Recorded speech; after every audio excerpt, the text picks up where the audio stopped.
kõik siin ilmas on mürgine, vahe on annuses.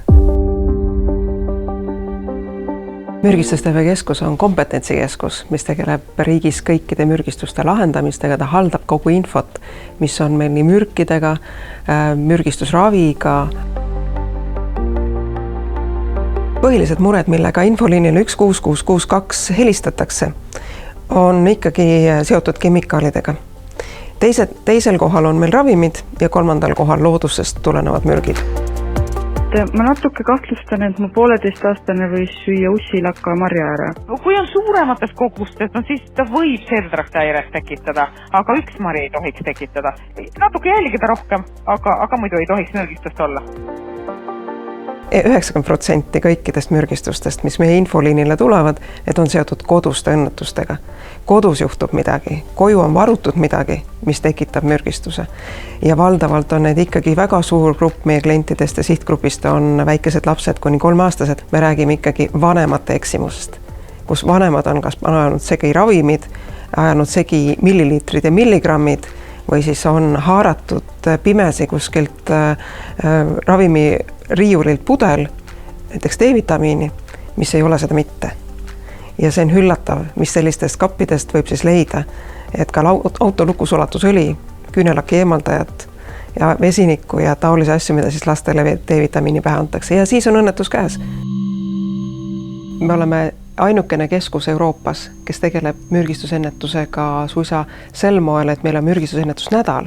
Selle sama ennetustöö tulemustega ja selle ennetustöö kogemust küsivad meie käest kõik teised keskused. Et nähes, et kui palju sellega on võimalik maailma muuta, siis õpitakse meie käest.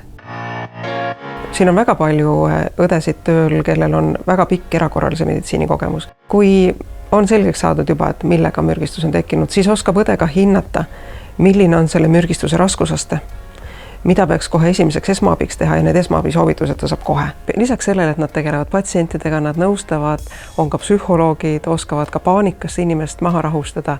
Nad teevad ka teadustööd, ehk siis kogu aeg käib keskuses erinevate andmebaaside, erinevate teadusartiklite, uurimustööde skaneerimine, tulemuste vaates ka, et kuidas leida veel rohkem infot, mis meid aitaks neid inimesi aidata, kellel on juhtunud õnnetus.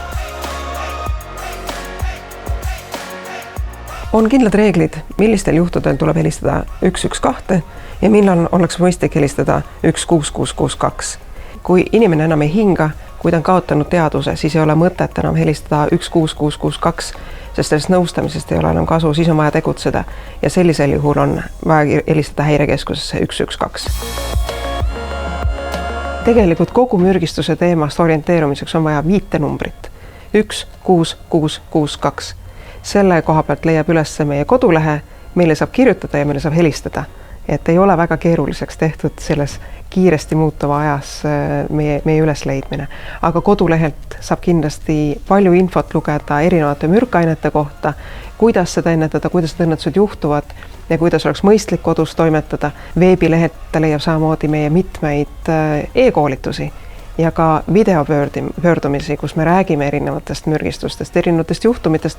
Me võtame ka hooajalised mürgistused kokku seal. Ja meie koolitustest saab sealt infot. On võimalik vaadata, milliseid koolitus elanikkonnale me teeme ja milliseid siis tervishoiutöötajatele.